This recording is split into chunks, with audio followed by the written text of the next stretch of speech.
Well, hashtag wow, hashtag now, and I'd like to show you something. Oh, now today I got done watching Mars Attacks. That's not really a lot to say about this movie, to be honest with you. Sorry, I'll show you some of the characters here. Mostly is known for its cameos. The story is actually very simple. You get the usual stuff. Beings come from other planets. People believe, okay, they're peaceful until, well, you can see right here, until they're not.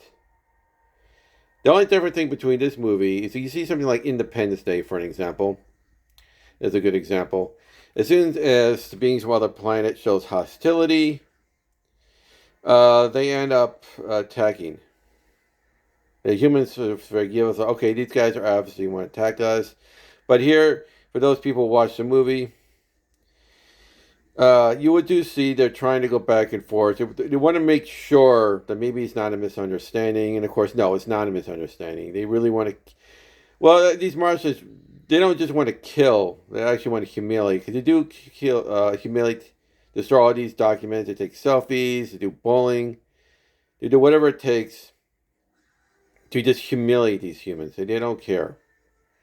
Uh, Jack Nicholson plays the president of the United States. He doesn't want to be a president that goes to war, but everybody's trying to make it clear around him, saying, oh, I know you saw that. That was Michael J. Fox. There he is. He wants to make it clear that we are at war.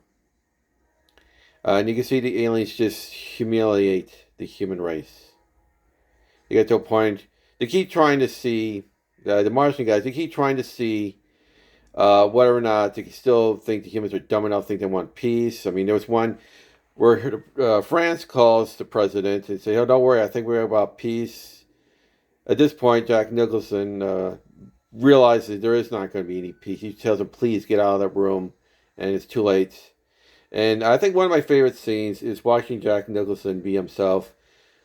He plays a serious yet most Jack Nicholson way, however, is trying to make the speech, his last ditch speech, to see whether or not he could give peace a chance.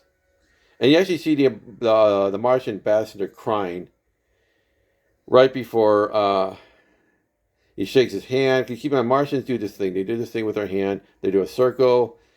He tries to shake his hand like the way Earth people thinking, oh yeah, even I in the audience are probably fooled. At least I was fooled, thinking, oh, he actually did it. He actually reached the Martians. Actually going to have peace without war. But no. Sorry for the spoilers. He kills the president.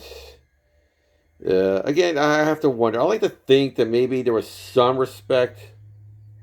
But again, we're talking about, Martians who don't respect anyone that isn't them. So now here's one controversial scene. Not controversial, but it is questionable. How about that? Howard Stern and Fred Norris, they have this thing where they came up with an idea. That Will Whitman is a singer, and they came up with this idea like, what if Martians were beaten by his music? Now, again, whether or not this is true or not, because again, sorry for the spoilers, but in a Mars Attacks, they were killed by Will Whitman's music. I said, woo! Okay, I can't do it, but anyhow, their heads explode. They played it in space. Their heads explode.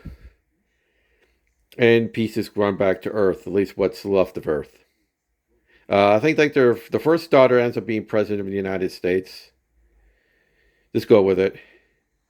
And honestly, yeah, it's actually a pretty fun. If you like Independence Day, but you figure, you know what, I like Independence Day, but I want a simpler movie to watch. Yeah, Mars Attacks is definitely a good thing to go for. There's plenty of cameos in it. So that's always fun. But honestly, I recommend, if you like this movie, I recommend, and you like Transformers, there's actually a comic, Mars Attack versus Transformers. That's actually kind of a fun comic book. Because again, you had the Mars ambassador faces Megatron, and they're trying to make a deal. And of course, if anybody knows anything, I'm going to say it right now. I think these shots still hold up today. Look at this. Hold on. I think that still holds up today, honestly. So some of the shots are actually pretty good. They're a little outdated, but I still think they hold up.